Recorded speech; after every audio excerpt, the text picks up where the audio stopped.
পানিতে থই থই করছে শ্রেণীকক্ষ, আর তাতেই হই হুল্লোড় করছে শিশুরা। তীব্র দাবাদাহে যখন অতিষ্ঠ জনজীবন, তখন শ্রেণীকক্ষে আটকানো পানিতে আনন্দে মেতে ওঠে শিক্ষার্থীরা। স্থানীয় সময় বুধবার 1 মে এমনটাই দেখা গেছে ভারতের উত্তরপ্রদেশের একটি প্রাথমিক বিদ্যালয়ের শ্রেণীকক্ষে।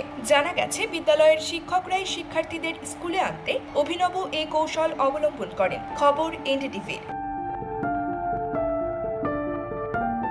শিক্ষকরা জানায়, তাপমাত্রা ভয়াবহভাবে বাড়তে থাকায় বিদ্যালয়ের শিক্ষার্থীদের অনুপস্থিতি তাদের চিন্তায় ফেলে দেয়। এক পর্যায়ে তাদের মাথায় অভিনব এ বুদ্ধি আসে। এরপরেই স্কুলের একটি কক্ষের চেয়ার টেবিল ব্ল্যাকবোর্ড সরিয়ে সেটিকে সুইমিং পুল বানান তারা।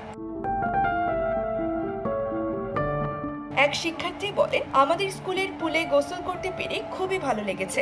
আমরা একে অপরের গায়ে পানি ছিটিয়ে বেশ মজা করেছি। অভিনব এই কৌশলের বিষয়ে এক শিক্ষক বলেন, আমরা অনেক চিন্তা করে দারুণ মজার একটি কৌশল প্রয়োগ করেছি, যাতে শিশুরা স্কুলে আসতে আকৃষ্ট হয়। তাপপ্রবাহ বাড়ার পর থেকে এই অঞ্চলের তাপমাত্রা আরো তীব্র হচ্ছে। এই কারণেই আমরা শ্রেণীকক্ষকে সুইমিং পুল বানিয়েছি।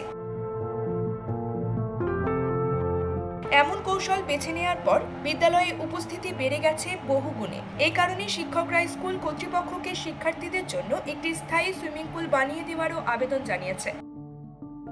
নিউজ ডেস্ক, সংবাদ পরিক্রমা।